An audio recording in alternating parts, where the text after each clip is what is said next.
All right, man. So here's the thing about Brock Purdy. No one's really talking about the Titans because the Niners are going to win. It's going to be so easy. What's the point? But there is some pressure if you think about it, because Shedeur Sanders just faced the Tennessee Titans.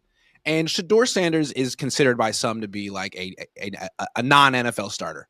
He fell the 5th round. He's controversial. But he put up 364 yards, 3 touchdown passes. He ran for a touchdown. He was the leading rusher on his team. He lost, but he led his offense to 29 points and put up some big numbers. And he's not supposed to be good. And the Titans are supposed to be awful. So does that sort of raise the bar of expectations, what we want to see from a $53 million a year quarterback against Tennessee at home this weekend? Absolutely. If Shedeur Sanders walks into Cleveland and he puts up 364, 3 touchdowns, then Brock should, look, Shedeur had a 97.7 quarterback rating, right? He's got Jerry Jeudy and Quinshon Judkins. Brock has Juwan Jennings, Ricky Pearsall, George Kittle, Christian McCaffrey. His numbers should be the same, if not better, you would think, from a guy who's making that much money and who's a more established quarterback in the league like Brock Purdy. I mean, what's interesting to me is, like, they faced each other. Purdy won. And everyone act like he outplayed Shedeur by so much. I mean, Purdy was 16-29. Mm-hmm. Sanders was 16-25 in that game. Purdy threw for 168. Sanders threw for 149. Purdy threw 1 touchdown and no picks. Sanders threw 1 touchdown and no picks. Sanders was playing with Harold Fannin Jr. and Jerry Jeudy and Quinshon Judkins, while Purdy has, Hall of Famers on his side of the ball. So in that game, I think it was kind of apparent that maybe there wasn't that big of a difference. And then all of a sudden, Shedeur has his big game against the Titans, and Purdy just happens to be facing them this week. And like last week, Purdy could get away with dinking and dunking. I mean, it was windy. It made sense. You're going up against a good defense. Don't take chances. But that's what he did in the second half against the Panthers as well. It's been a while since he's taken a shot really down the field to anyone except Kittle. And when he did, he got picked. Yeah. So I think there's some pressure for him to like actually look good against the Titans and not just not make a mistake. Yeah, no, but personally, this is the way I want Brock to play. I want him to be more cautious. I want him to not force the ball downfield when he doesn't need to be. When you got guys like George Kittle and Christian McCaffrey open underneath, we saw what Mac Jones did. Mac Jones was successful because he made sure to utilize guys like Christian McCaffrey probably more than they wanted to, but it kept the chains moving. And on top of that, Mac made sure not to turn the ball over as often as Brock was turning the ball over. Now, against the Browns, what did he do? He didn't turn the ball over. He played more. He was on time. He was accurate, which you've seen Brock be in the past. But he didn't force the ball downfield like he did against the Cardinals, where he almost threw 2 interceptions. They dropped those interceptions. But then he threw 3 against the Panthers. So, look, I love that he didn't have any turnovers going against the number 2 defense in the league in the Cleveland Browns. And that's the way Brock has to play for the rest of the season if they're going to be successful the last half or last segment of this season and going into the playoffs. And I've been talking with, Tyler LaRocca. We've been saying the same thing. As long as he controls the ball, doesn't turn it over, is accurate, then the Niners will find success. But this is the Brock Purdy I want to see more often is when we saw against the Cleveland Browns. Yeah, I put this out I tweeted this a couple of days ago that Brock needs to play more like Mac the rest of the season. And I think Brock likes holding the ball longer, extending plays, and pushing it down the field, which is great when you have Brandon Ayuk and Deebo Samuel. But right now, the longer he holds the ball, guys aren't getting open down the field. He doesn't have a good feel for where Ricky Pearsall is going to be. He's not that kind of player. So it seems to me like what Brock needs to do now is be more decisive, get the ball out of his hands in 2.5 seconds or less, and if he does have to hold the ball, if he makes a guy miss in the pocket and scrambles away, instead of like trying to find Juwan Jennings down the field, it's either like look for George, and if he's not there, throw the ball away or scramble out of bounds. Those are good options because when you do throw the ball down the field, when you hold it 3 seconds, those are when the interceptions come. Yeah. Otherwise, you're not really throwing picks. When you play like Mac, you're very, very good and efficient. But when you try to play like, I don't know, Super Brock, it's not working because you don't have the receivers to pull it off. Or I don't know, maybe the toe's an issue. There's a lot of factors. Just don't do it. The arm strength either. Look, right. Some of the throws he was making against the Cardinals and against, I should say, throws that he was attempting against the Cardinals and Panthers, those are throws that if you are, a Matthew Stafford, a Josh Allen, you can get away with that because you got a strong enough arm and you're accurate and you can make those throws happen. But with Brock, he has to kind of bring himself in and say, hey, hold on a minute. I can't be that guy who's just chucking it downfield whenever I want to. I have to be more decisive. I have to be more accurate. And we saw that. A lot more shorter passes. And he had really good passes to the edges, to the sidelines. And we saw him throw those with more zip. And that's what he has to focus on. He did go deep to Brock Purdy. To George Kittle. But he did that when he had to. And so he has to be cerebral about when he goes deep.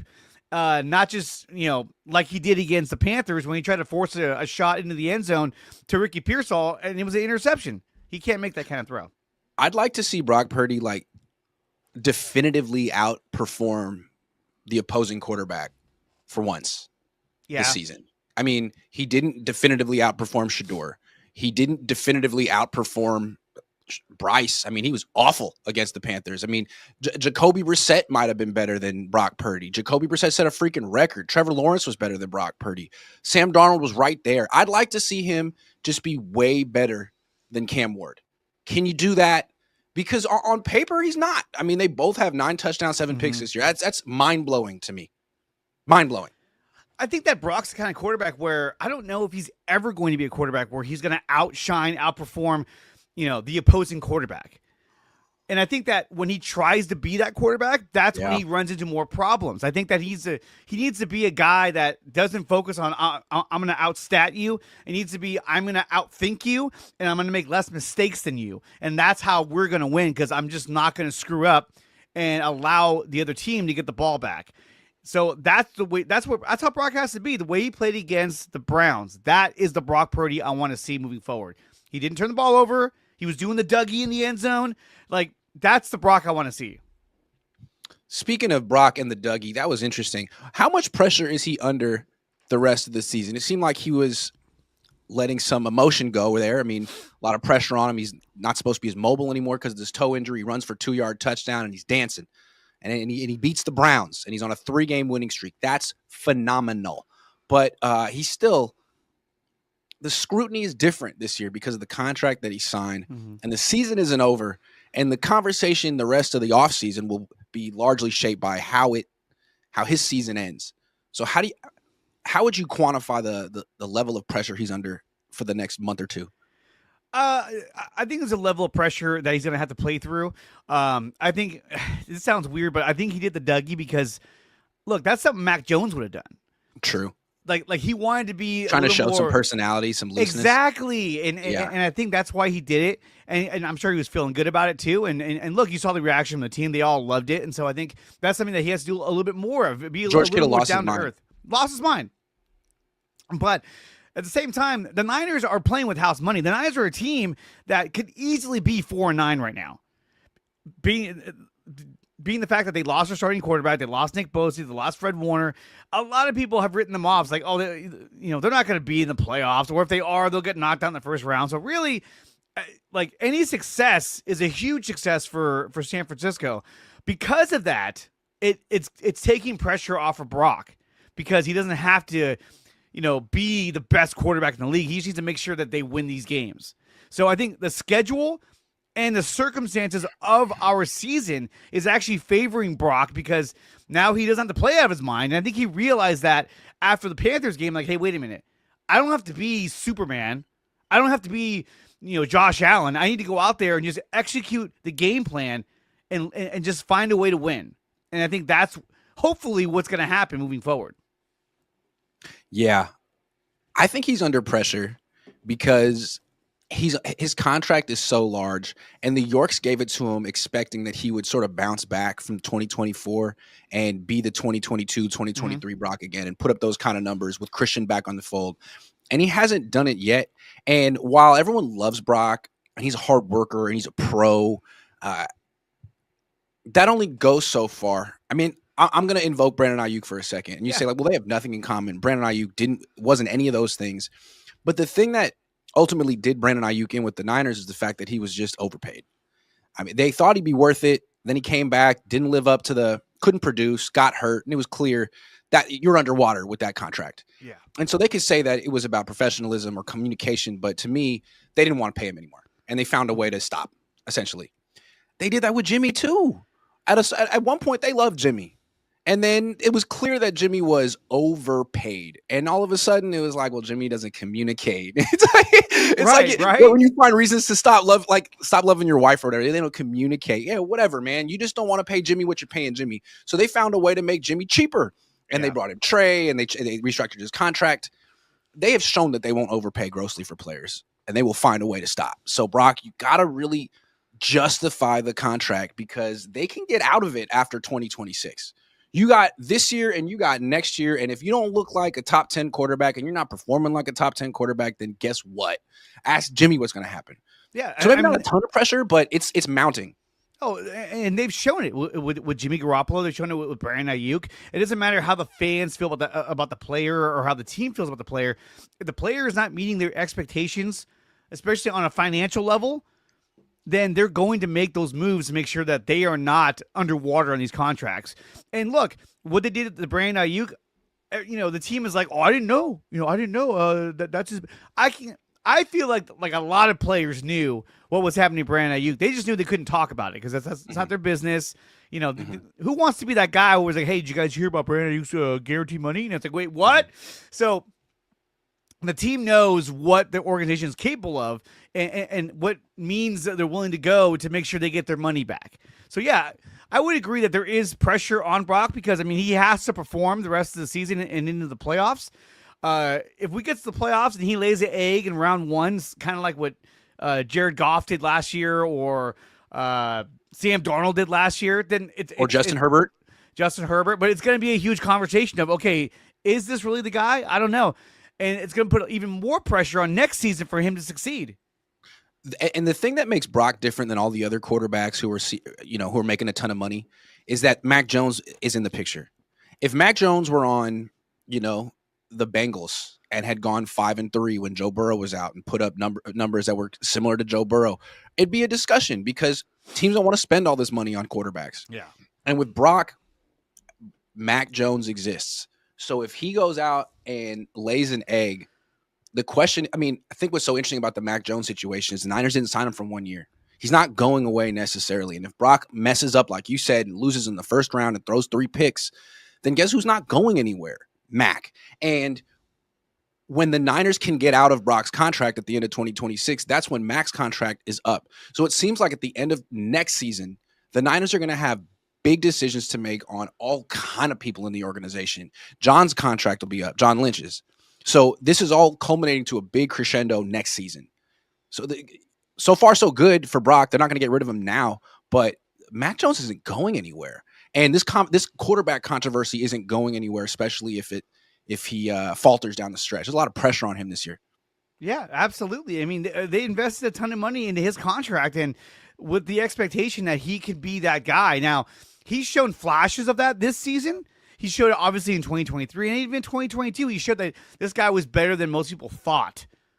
But so far this season, we've only seen flashes of it. We need to see it more on a consistent basis, especially in the playoffs is when he really has to show that he's worth the contract they gave him.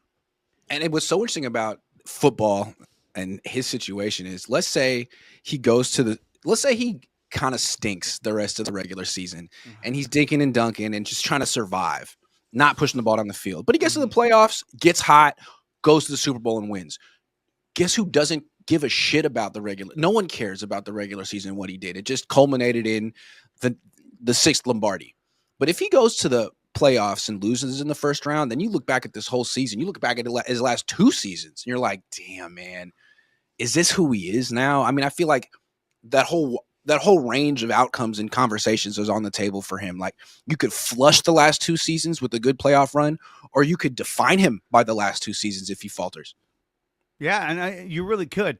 There is the out that people will give him of, well, he didn't have Fred Warner. Well, he didn't have Nick Bosa. Well, he didn't have Michael Williams. So the defense was, kind of patchwork, even though they've been playing really good, but they're doing it against the Cardinals, the Panthers, and the Browns. And the Browns offense, as good as Shedeur was last week, when we played them, they looked awful. And so But that's like, no excuse for him to throw for 200 yards and a touchdown and a pick. Like, yeah, if he loses and he throws for 364 yards and 3 touchdowns and a pick and runs for a touchdown, then people will praise him the way they're praising Shedeur Sanders in this loss against the Titans. That's the kind of situation he's in. It's not enough, even if he wins. Remember when Jimmy Garoppolo won the NFC Championship game, throwing 8 passes? People didn't give him any credit for that. Like, none. What you do and how you produce and what your numbers are matter now, whether you like it or not. Yeah. And so far the last few weeks, it's been pretty meager.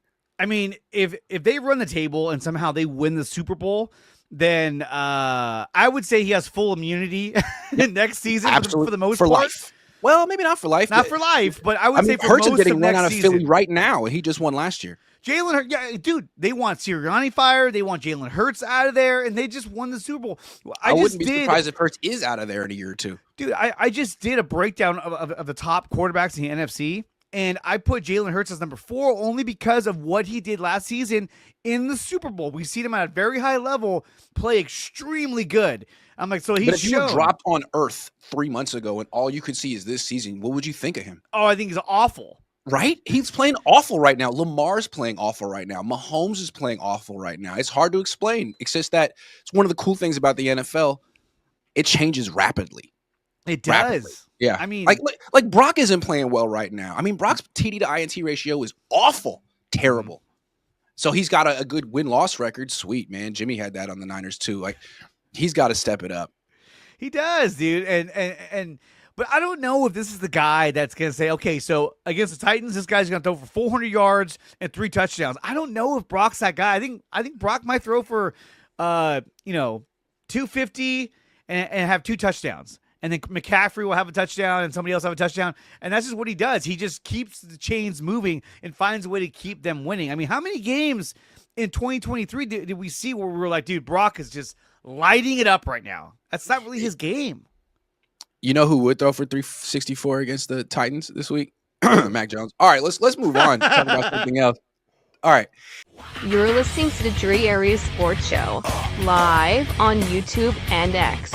Make sure to like, share, and subscribe.